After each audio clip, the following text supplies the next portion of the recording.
Your Honor. We'll go ahead and call this regular meeting of the East Peoria City Council to order. Roll call. Commissioner Decker? Here. Hill? Here. Mingus? Here. Sutherland? Here. Mayor Call? Here. All present, Your Honor. Thank you. Please rise for the invocation and remain standing for the pledge. Shall we pray? Heavenly Father, as this silent evil continues to drive loneliness and threatens to overwhelm us, we look to you for calming. Many are sad and long for different days. We look to you for healing and comfort.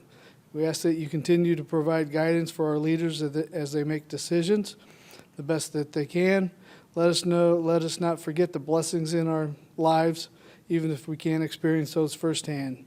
In your name we pray. Amen. Amen. I pledge allegiance to the flag of the United States of America and to the republic for which it stands, one nation, under God, indivisible, with liberty and justice for all. Approval of the minutes, please. Mr. Mayor, I move that the minutes of the regular meeting held on April 21st, 2020, and the minutes of the special meeting held on April 28th, 2020 be approved as printed. May I have a second, please? Second. Thank you, Commissioner Decker. Any discussion? Hearing none. Roll call. Commissioner Decker? Aye. Hill? Aye. Mingus? Aye. Sutherland? Aye. Mayor Call? Aye. All present, voting aye, Your Honor. Thank you.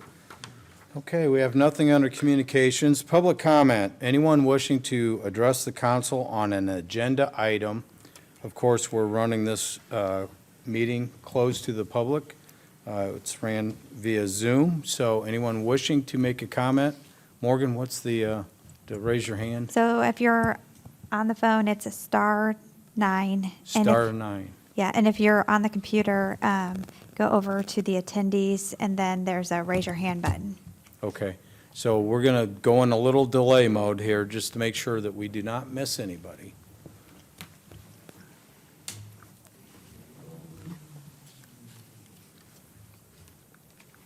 Seeing no comments?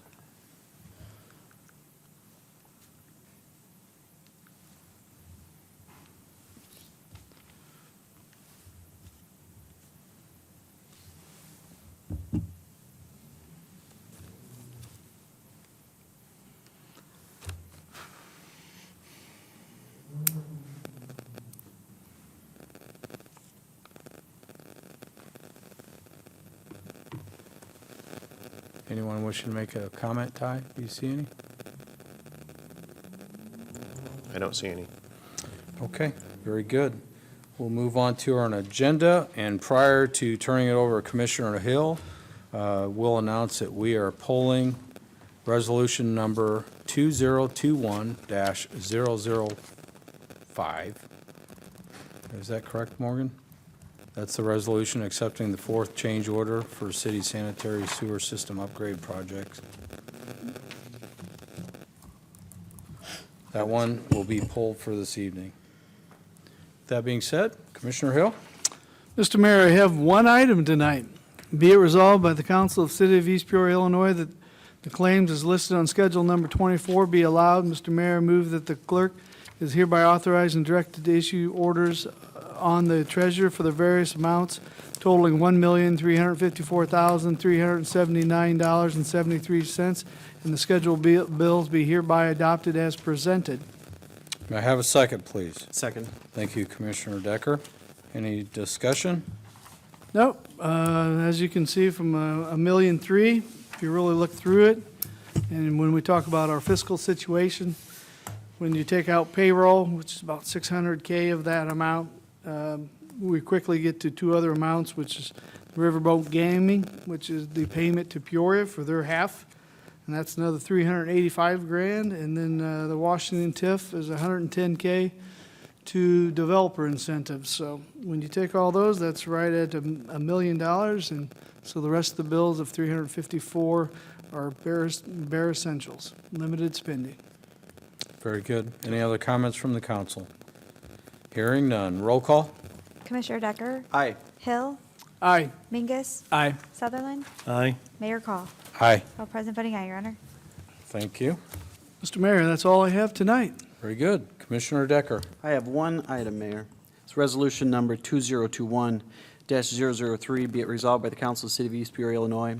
The resolution number 2021-003, hereto attached, a resolution approving the 2020 street maintenance program contracts for seal coating, heat scarification, spray patching, fog coating work, and engineering services associated with said program be approved.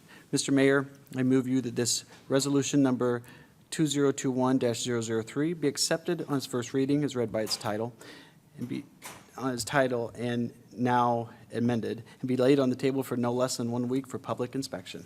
May I have a second, please? Second. Thank you, Commissioner Mingus. Thank you, Commissioner Mingus. As you heard at the end, I stumbled a little bit because it said something slightly different than it usually does. It's because we had to amend it. As you all know, what we're going through right now with the coronavirus, it's affected everything. And when we originally went out for bid, I believe we had right at, was it 900,000, Mayor, or was it a million? I can't remember. I Right, think it was it was 900,000. 900,000. 900,000. And one thing that has been affected as well has been our MFT funds, or motor fuel tax funds. One of the effects of that, even though it's great that our gas prices have declined and we're spending less on fuel, that does, we project a decrease in the amount of money we will receive throughout the year. So it is an estimate that we believe to be conservative, also we believe to be, we're comfortable with, we're pretty accurate. We want to make sure that we're not, especially in such a tight budget year, that we're not committing to something that is going to put us into the red, and it's going to be, going to cause us more problems as the year goes on. So what we did was we reduced that amount, the entire amount for this year's project. What we're approving tonight is $699,951.58. And just a little bit of a breakdown on that. R.A. Cullinan, seal coating, $250,213.64. American Asphalt Surface Recycling, heat scarification, $297,270.77. Midwest Asphalt Repair Incorporated for spray patching, $80,000. And R.A. Cullinan and Son Incorporated for fog coat, $72,467.17. We are anxious, happy that as much as the budget has been affected, we're still going to make some road improvements this year, fix some of the problems that we have. In non-agenda items, I'm going to talk about a little bit more as well. But I'm looking forward to at least getting this project, or these projects, up and running, and as soon as everybody can start working again as normal, we can get people out working as much as we can. Well said. Comments from the council? The only thing I'll point out is Pat Meyer and Associates has agreed to perform the engineering services for the project at a total cost of $60,000, so that's worthy of noting as well. Yes, it is. Thank you. Yep. Roll call? Commissioner Decker? Aye. Hill? Aye. Mingus? Aye. Sutherland? Aye. Mayor Call? Aye. Have all present voting, aye, Your Honor. That's all I have right now, Mayor. Very good, thank you. Commissioner Sutherland? I have just one item, sir. Mr. Mayor, I move you that ordinance number 4498, hereto attached, an ordinance approving an agreement to finance the purchase of a single Turner valve maintenance trailer for the city's water department, be accepted on its first reading as read by its title and laid on the table for no less than 1 week for public inspection. Second. What? Is that it? Am I supposed to read more? I don't know, was that it? Did he cover it all? Okay. May I have a second? Second. Thank you, Commissioner Hill. Didn't mean to throw you off course here. No, it doesn't take much to throw me off course. I ain't used to this. Basically, what's going on here, and that is, we have an EPA obligation to turn our valves. It's a requirement that we have to do, and just because we have a virus among us, it's still business as usual, because the way I understand it after talking to Cord today, that the EPA is not backing down on any fines that they're going to hand out just because of the virus. They're still coming forward. So this is not anything that we could delay any longer, and this should have been done a long time ago. And what this is, it's a machine that it takes with the operators. So I think there's going to be 2 on the machine when we're done training everybody. There should only be 1 on the machine most of the time. We have to walk to every valve in the city, which there are hundreds and hundreds and hundreds of valves, and spray the mud out of the valves, and then we have to work the valves. And it's got to be done, I believe, the ultimate goal is, I believe, twice a year. But this first year, I guarantee you that we're going to have a lot of broken valves and a lot of digging to be done, replacing the valves, because some of these valves haven't been turned in decades. And just like your valves at home, I'll tell you, if you come down to my place, every valve in your home has to be turned twice a year to keep it from going bad on you. And the same thing with the city. Every city works their valves on their fire hydrants, and the shut-off valves go into the fire hydrants. And what we have been lacking a lot of is the valves that control the water flow going throughout the city. And the only time that we ever shut them off is when we have to. And a lot of times, if we can find them, they're hard to shut off because they haven't been worked. So that's what this is about. And this company that we're buying this machine from, I worked a deal with the city where we could lease it for 6 months and then make the final payment instead of all the money up front, where we can buy a little bit of time at no extra cost to us. So I think it was something that they did that they didn't have to do, and it's going to be good for all of us. Does anybody have any questions? Any other comments from the council? I'd like to say, Commissioner stated this, I just want to reiterate it, talking with Cord, this is one of those things that just because we're in a tough budget year and we were looking at places to, or ways to not spend money, this wasn't one that we could, at least in my opinion, not do, because the fines that are associated with it are great. And not to mention, he's right, it should have been done long before, but doing so will be cheaper in the long run, because working of the valves will make them last longer. So it's not something we could put off just because of the coronavirus. I believe we've got to do it because of the fines are, like I said, tremendous. Thank you. Mayor, who seconded that? I believe Commissioner Hill. Thank you, sir. Yeah, so any other comments from the council? The only thing I'll say is this is a absolute must. I do appreciate the vendor working with us. They were more than gracious, understanding the circumstances, and we did not want to delay this any further so we can ensure that we become compliant. Roll call? Commissioner Decker? Aye. Hill? Aye. Mingus? Aye. Sutherland? Aye. Mayor Call? Aye. All present voting aye, Your Honor. Thank you. That is it for me tonight, sir. Commissioner Mingus? Thank you, Your Honor. I have 2 items. I don't think it's very often that I have the most items of anybody, but tonight I do. My first item, be it resolved by the Council of the City of East Peoria, Illinois, that resolution number 2021-004, here to attach resolution authorizing and directing the payment of an invoice to Image Trend, Inc. for the software licensing services for fiscal year 2020-2021 for running and administering many operational aspects of the fire department in the amount of $12,888.72 be approved. Mr. Mayor, I move that this resolution number 2021-004 be accepted on its first reading as read by its title, now amended, and be laid on the table for no less than 1 week for public inspection. May I have a second, please? Second. Thank you, Commissioner Decker. Thank you, Commissioner Decker. This is an annual fee that we pay to Image Trend, which is the software that we use to track our calls at the fire department. As Commissioner Hill said, it's something that is needed. We have to do that, and it's the software that we've used for at least since I've been on the council, and I imagine quite a few years before that. Again, it's $12,888.72. Comments from the council? Hearing none. Roll call? Commissioner Decker? Aye. Hill? Aye. Mingus? Aye. Sutherland? Aye.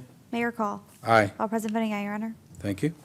My second item, Your Honor, Whereas David Sprague has been continuously employed by the city from March 21st, 2000 through May 15, 2020, most recently occupying the position of police sergeant. Whereas David Sprague announced his intention to retire from employment effective at the end of his shift on May 15, 2020, and whereas the city is appreciative of the long and continued service provided by David Sprague, and whereas it is in the best interest of the city to execute the attached separation agreement, now therefore be it resolved by the Council of the City of East Peoria, Tazewell County, Illinois, that Section 1, the above recitals are found to be true and correct. Section 2, the mayor is hereby authorized to execute the separation agreement with such changes as the mayor in his sole discretion may decide are in the best interest of the City of East Peoria. Mr. Mayor, I move you that resolution number 2021-002 be adopted as presented. May I have a second, please? Second. Thank you, Commissioner Decker. Thank you, Commissioner Decker. We've had a few of these the last couple of meetings. This is a separation agreement for Sergeant Sprague, who is retiring from the city. The separation agreement is for a total of $57,704.98, which will be paid on 3 installments. I just personally would like to wish Sergeant Sprague a happy retirement and thank him for his service to the city. Comments from the council? Commissioner Decker. I'm not sure where Dave's going to end up. I know years ago he lived down not far from Augusta. And I love talking with him about that. Dave's a good guy. He's lived in East Peoria quite a while. He's a good cop. He's a good cop to have on scenes, very protective of those that were on a scene to do their job. He's sergeant, I think very well respected throughout the department, and I know he's going to be greatly missed. However, certainly deserves his retirement. Hopefully, he enjoys everything he wants to do. Well said. Other comments from the council? I will just like to thank Sergeant Sprague for his 20 years of dedication and service to our community, help keeping us safe. I like Commissioner Decker. He's a good guy, great guy. Wish him nothing but the best in his next endeavor, whatever that may be. So, anyway, we appreciate his service. Roll call? Commissioner Decker? Aye. Hill? Aye. Mingus? Aye. Sutherland? Aye. Mayor Call? Aye. All present voting aye, Your Honor. Thank you. That's all I have, Your Honor. Very good. So now we will flip it back to Ty. We'll go back to our Zoom and see if there are any participants wishing to speak to the council on a non-agenda item. Please raise your hand. You can do so by hitting *9 on your phone. And we'll give it a few moments just to make sure we do not miss out on anybody. Okay, I have Melissa Fannin. Okay. I will unmute her. Melissa, you're live. I'm in the chat. It's like you guys have chicken. You're cutting out on us, Melissa. Sorry. That's okay. We can hear you now. Let's try it again. Okay, I would really like to reconsider the chicken issue. We live in a completely different world from the last time, and I really think that it deserves to actually have a vote this time. Okay. And then I had one other thing. Is there any chance of like a spring junk day instead of a fall one? I mean, everybody's using this opportunity to spring clean and get rid of junk that they don't need, and it's sitting around the neighborhoods. That's a good point, Melissa. You're not the first person to ask that. Since people have been at home, they've taken the opportunity to clean, which they probably wouldn't have before. Having said that, I wouldn't want to do it too quickly because we haven't announced it well ahead of time. We have one budgeted for the year, so we have to plan a time that we can do it. So I'll make a note of that and speak with Rick tomorrow. Maybe if nothing else, we have one, see if we can move it up a little bit to try to accommodate both if it's possible. But let me talk with Rick. Obviously, schedules are a thing to work out as well to make sure it doesn't hinder or coincide with something very important. But I'll certainly talk about it. Thank you. Then in respect to the chickens, we'll have Ty reach out to the elected officials individually and see if there's some interest in resurrecting that. I appreciate that. Thank you. Anything else? Nope, that's it. All right, thanks, Melissa. Appreciate your comments. Yep, thank you. And we'll wait and see if anyone else raises their hand.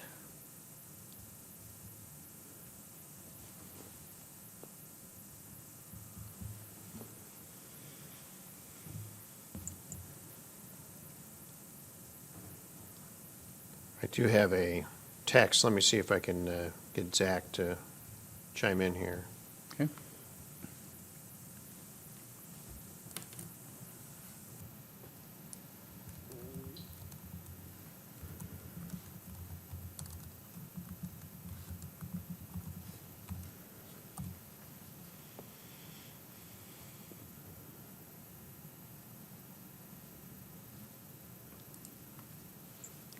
Okay. Zach Bermeter, go ahead. Zach, you're Yeah, live. I just had a quick question. What was that machine you were looking into buying for the water? What was the name of it? I did not hear. In general, it is a valve turning machine. It comes on a trailer, and it's a mechanical apparatus that reaches down under the street and grabs a hold of the valve, I guess, turning head, and works it back and forth. And if there's mud inside of the pit from all the dust and debris on the road, there is a suction part and a pressure washer that actually cleans the valve out to be able to get the apparatus down. So it has multi-purposes. So for instance, that wasn't part of your question, but let's just say that your meter box in front of your house was leaking water and you didn't know if it was on the city side or your side. Well, the city at that point could take this trailer out there and with no, I'm going to probably get myself in trouble, that with no Julie calls that have to be made because there is no, it's called the soft excavator, there's no metal, and they use it to do locating with. So that's how they locate stuff for Julie, is with this kind of a machine. One person could go out there and check within a few minutes, tell you if the water leak was on your side or their side. It's a very versatile machine, but we call it a valve turning machine. Yeah, the technical term on the agenda item is a single turner valve maintenance trailer. Does that answer your question? Yes, it does. Thank you. Anything else, sir? No. Okay, thank you. Appreciate your comments.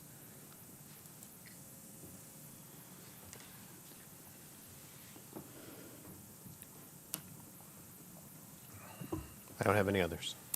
That's it. Okay, that wraps it up for public comment. Comments from the council. Commissioner Decker.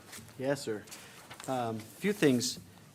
First of all, I did want to announce that we got notification here recently that there are going to be some Rebuild Illinois funds, hopefully, that's going to be coming to the city of East Peoria. I don't want to make a statement yet of how much it's going to be, just until I'm confident that it's coming our way and when it's going to be here. But the reason I say that is this, that the plan, I believe, is going to be over a 3-year period, receive installments. It is to help, I guess, spur the growth, and we can get some projects done to our roads that we wouldn't be able to necessarily afford to do. So we're going to be finding out soon what the rules are going to be associated with that, when we're going to start receiving money, and if we have to spend along the way, if we can save it up, do one large project or what. It's really exciting because with especially limited funds, this will give us an opportunity to really enhance our road improvements over the next couple of years. So I hope to know more about that here soon, but with talking about the road improvements tonight, I thought I would mention that as well. Also, recycling. It will continue to be a topic. I've received a lot of good comments this last week about, and it wasn't wasn't just daggers thrown and saying, hey, you shouldn't have gotten rid of it. It was more constructive, like, hey, if we're not able to have curbside recycling for this year, we understand that. The one resounding question was, let's get it back as soon as possible. They liked the notion of if throughout the year we find we're doing better, if that's an option. Having said that, people were really happy that we are considering other options as well, whether it be a drop-off site or something that would help those that really wish to recycle to bring their recyclables there and drop them off. There are some things to work out. When, right after the meeting, there were a few people that, hey, let's get something going for this weekend.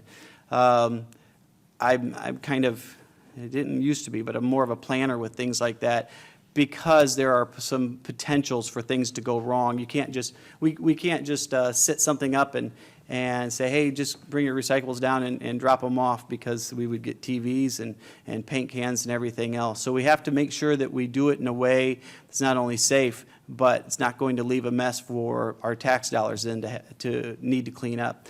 So we've been reaching out to not only Waste Management, but also PDC and Midwest Fiber.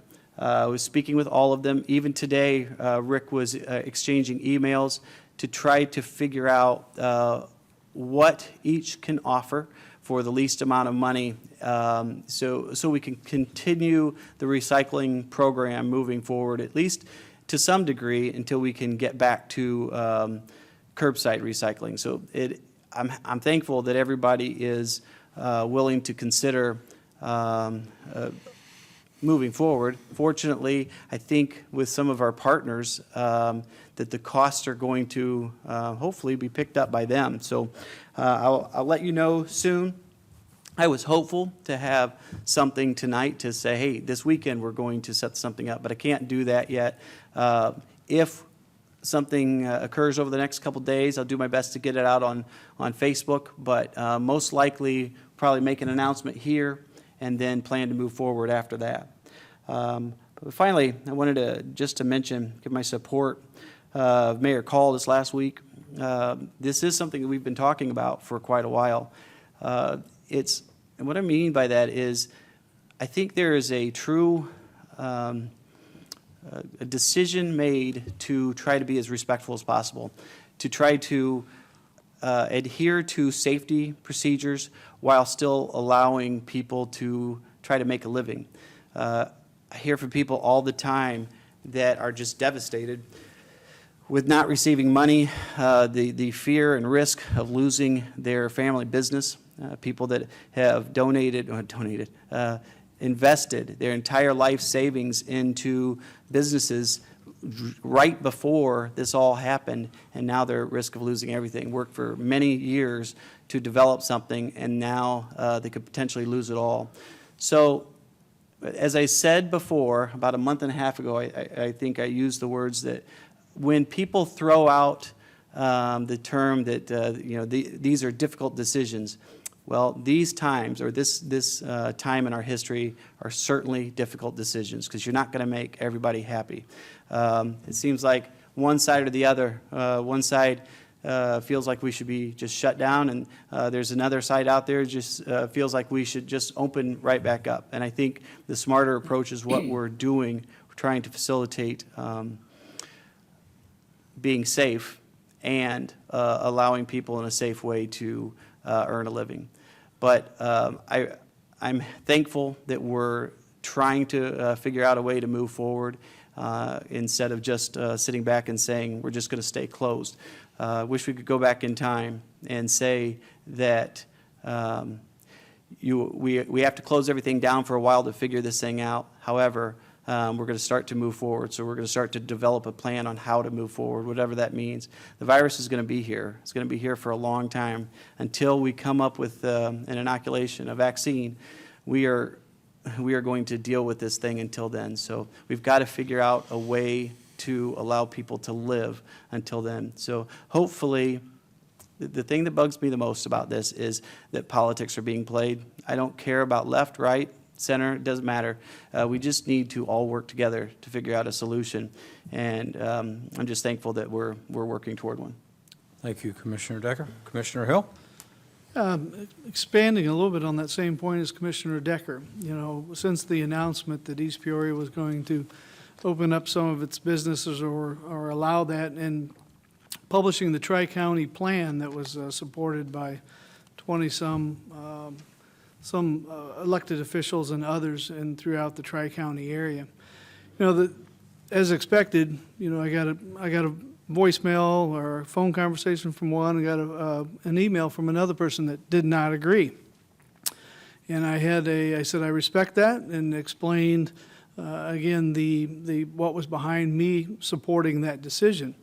You know, and then recently, just yesterday, you know, we hear from another elected official that really may or may not have been pointed at us and making a statement to the effect that decisions without science is really lame, and really shows an ignorance of the Tri-County plan. Although the Tri-County plan did not have hard physical metrics specified in the plan, I should speak for myself, have been watching the metrics for 7 weeks, and those numbers have all been steady or improving. And numbers that again, the IDPH puts out, if you listen to the governor's speech every day, you know, the rate at which somebody might be infected from the COVID virus was originally stated it might be 5.7 one person might infect 5.7. Well, that number, also known as, and I mentioned it last week, R0 or R naught, has lessened itself to 3.4 at one point, and then within the last week, that number is now 1.2, all signs of improvement. So again, the plan as being maybe referred to as not being backed by science, I have been looking at, and so has most of the state, been looking at what is the cases as a percent of tests. And as we all know, the number of tests have been greatly increasing, well over 10,000 a day now. And those numbers have nothing but reduced. Again, I'm going off of a dashboard that I can provide other people's information to. If you look at the infection rate, I've already made a reference to that. When you start looking at ICU utilization and you look at the ventilator utilization for our area, all numbers look good. And then the governor came out with a 5-phase plan today, talking about if you meet these gateways, you know, a region by region opening can occur.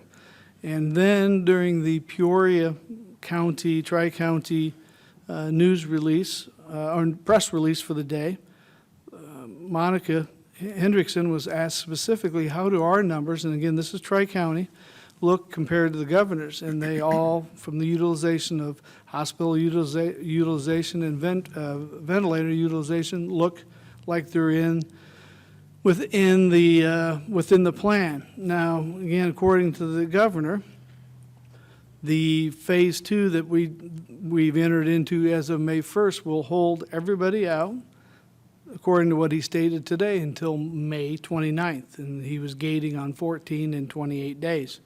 Now, if you start looking at the Tri-County plan that we're operating under, the gating was less than 28 days. It was gating at 14.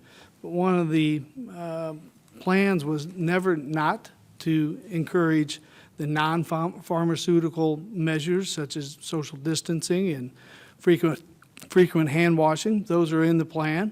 So, you know, based on the science measures, we were going to continue measuring or continue following the measurements that we've been watching for 7 weeks. So although they weren't physically defined in that plan, there was no intention of not monitoring that. And I believe the mayor said that during the press release, that we would be watching those metrics going forward, and any one of our phases could be deferred or stopped or delayed based on those measurements. So just wanted to clarify that understanding with people, that it's not a free-for-all in the city of East Peoria. The social distancing and some of the other measures are part of that plan, and the science that we've all been monitoring as far as the health in our region, in our Tri-County area, we're still intended to be monitored and used as the gauge. With that being said, we should commend our Tri-County, Tazewell, Peoria County health departments, and our medical, practices, OSF and Unity Point are phenomenal. And we should be delighted that we have such facilities in our area. And so, again, I just wanted to set the rule straight, maybe clarify some misunderstandings and misunderstanding of other statements that are being made. But this plan, although not everyone agrees, and respectfully so, that is a good plan and is based on scientific measures that we've all been following during this pandemic. With that, Mayor, I'm finished. Very good. Commissioner Sutherland. Well, I made 2 promises when I ran for my position. I promised that I was going to piss everybody off in East Peoria at least one time. And I also promised that I'm not here to make friends. I'll start out by saying you can get a hold of the plan that the mayor has set forth by going to all one word, small letters, cityofeastpeoria.com. Scroll down to where it says news, open it up, and you should see the program that's laid out. It's very commonsensical. We're not asking anybody to open that doesn't want to open. We're not asking anybody to go into a store that doesn't want to go into a store. If somebody wants to stay home, they can stay home, if that's how they feel because of whatever the reasoning there is. I believe that the people that want to open up should be able to open up. This is still America, and all politics is local. And for the people that don't understand that or don't believe that, don't understand anything. I was sitting at home, and they were talking on the news about being furloughed at all the major hospitals around here. They were getting rid of a lot of hours, sharing days, getting rid of people, and it affected a lot of families in this area because you don't get to take your insurance with you when you go in certain areas, and unemployment, you don't get to keep your insurance as you're going. And then at the same time, my phone rang, and it was a yellow alert saying that we need every medical person that you can find in the state of Illinois because of they have a really big problem in the state of Illinois. At the same time, our hospitals are furloughing people. This is a Chicago problem. Let's not kid around. We have a governor. Well, let me put it to you like this. Governor Blagojevich was put in prison for saying some things on the telephone to a person that was supposedly highly illegal, even though the act never happened. He got thrown in prison for making the comment. The person that he was talking to is our governor that we have now. And how can one person be thrown in prison and the other one not be thrown in prison? So my feeling is this: I don't trust him. And his problems up at Chicago are Chicago's problems. They should look at us completely different down here in the lower. I'm done. Very good. Commissioner Mingus. I have 2 things, Your Honor. First, I'll touch on, I think that Commissioner Decker, Hill, and Sutherland all made good comments or comments that I would agree with. I didn't know that that's who Blagojevich was talking about, if that's true, so I won't go on that, but I trust Commissioner Sutherland. But I think they stated well where we are as a city. I want to publicly state that I support the mayor and what he, in his press conference on, I believe it was Thursday, in opening East Peoria and the phased-in approach that we have. I know there are people who don't agree with that, and I think this particular situation is probably one where there will never be an agreement between the two sides. I think our plan, and I know when I was looking at it, and I imagine that what the mayor was looking at was a balance between protecting people's safety and opening the economy to let people make a living and to start jump-starting the businesses that have been sitting idle. And I feel that this plan does that. It is phased in. To go a little bit more off what Commissioner Sutherland, not only does it not say that you have to visit businesses, it says that people who are vulnerable should continue to stay at home and shelter in place. So it even goes a step further as far as not as encouraging people to do things. It actually tells them to stay inside. So I think it's a balance, and I think a balance in the state of Illinois, especially downstate, is what we need. We are not Chicago, and I do think that the people need to realize that there are two different areas in the state of Illinois, and there always have been, let's face it, let's be honest. Chicago's always been a little bit different than downstate, and this is no different. So I support what the mayor announced. I support our plan. I think it has a common sense balance to it. And I also agree, Commissioner Hill did a good job of looking or stating the metrics, and I won't go back into that for the sake of time. The other thing, while not as controversial as COVID-19, I've been on the council for a year, and one thing that seems to always generate a little bit of discussion is open burning. And some people may notice that we opened open burning back up for 2 weeks starting on Monday. We'll continue this week and go into next week.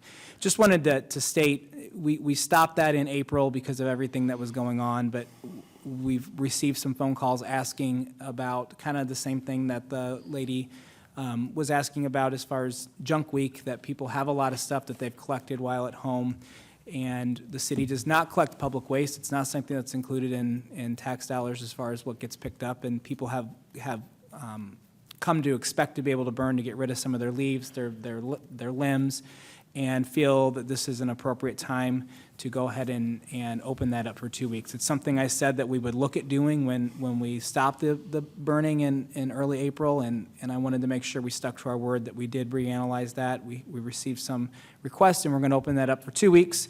I feel that's, again, a compromise. It's not quite as long as we would typically do it, and we typically burn for a month, but now there was 1 week in April and 2 weeks in May, which gets people 3 weeks to burn, and hope that people will be able to take advantage of that. That's all I have, Your Honor. Very good. Just a couple of things I want to touch on. First is the census. I know I failed to mention this through the controversy of the last couple of meetings, but remind people to please fill out the census if you have already not done so. It's very important that everybody be counted, especially, if anything, this go-around, because these funds are going to be extremely critical for everybody. So please fill out your census. Your information is protected for 70-some years. So for basically your lifetime, you have nothing to worry about. But we strongly encourage you do that. Funding is very critical for us. On a personal note, and I didn't want to step on Commissioner Mingus here, but our thoughts and prayers go out to the Mingus family, the matriarch of the family. Former Mayor Mingus's mother recently passed away, Commissioner Mingus's grandmother, and anyone that could keep Dave in line must be a saint. So we know where she's at right now, looking down on us, but our thoughts and prayers go out to the family. I'd just like to end on this note. You know, we were unanimous in our decision. We made the announcement Friday that we were going to begin a phased reopening plan. It was obvious that, you know, the governor has made it clear that he clearly wasn't supportive of it because he did not respond to our request to weigh in on it, which is fine. Listen, these are crazy times, unprecedented times.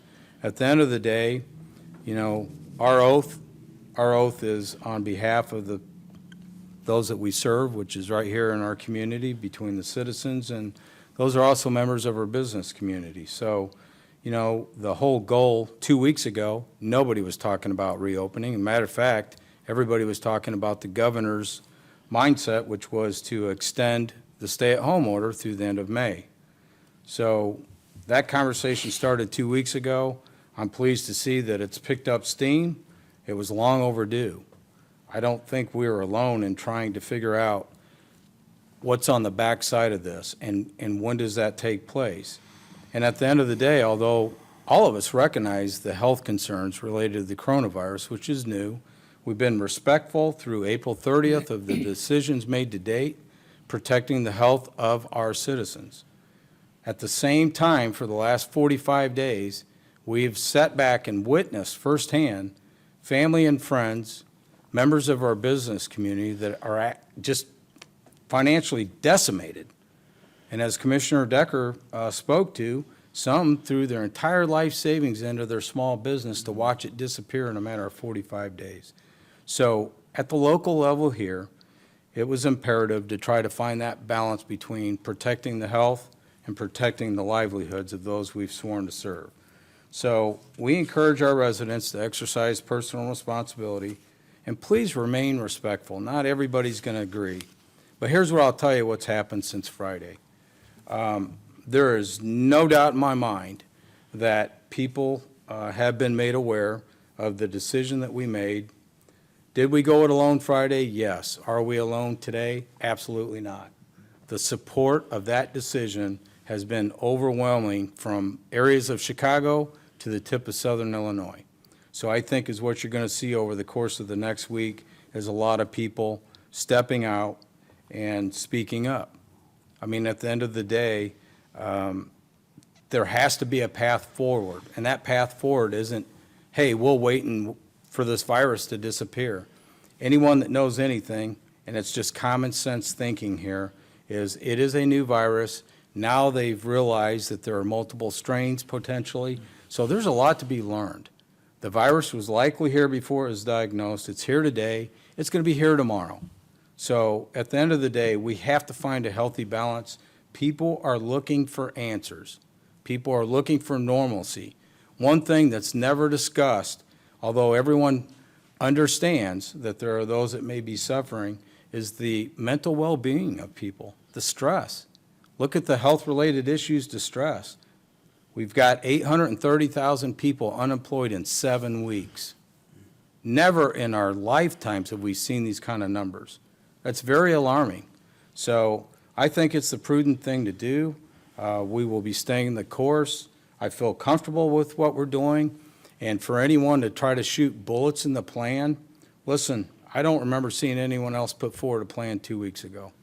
No one provided feedback. 21 people signed off on the plan when it went to the governor. I never said it was perfect. Very clear that those timelines are subject to change. Let's start heading in a direction. People are looking for a direction. They're looking for support. So that's what this is about. At the end of the day, you know, we took an oath to not just support the Constitution of the United States, but to support the Constitution of the state of Illinois. And that's what we're doing.